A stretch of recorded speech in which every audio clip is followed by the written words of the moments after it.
In this guide, I'm going to show you how to sell units here in Universal Tower Defense X on Roblox. Before we do get into this guide, make sure to like the video and subscribe to the channel with all notifications on. It really does help the channel and it lets us know that you want more content like this. We'd greatly appreciate it. And if at any point throughout this guide you did have any questions, just ask them down in the comment section below and we can help you out further. I'm going to be doing my best to reply to every single comment down there. Now let me get a little bit of units on the board first before I go ahead and knock this out.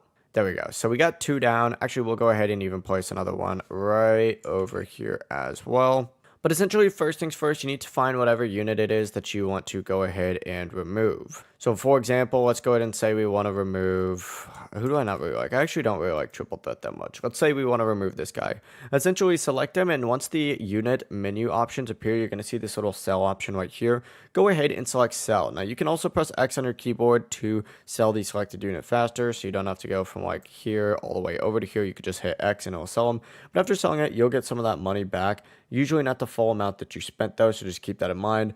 Use this only when you want to replace a unit or free up some space during a match. But that's the full process. It really is as simple as that. If you guys had any questions, just ask them down in the comment section below and we could help you out further. I'm going to be doing my best to reply to every single comment down there. Before you do leave this guide, make sure to like the video and subscribe to the channel with all notifications on. It really does help us out and lets us know that you want more content like this. We'd greatly appreciate it. Have a great rest of your day though. Peace.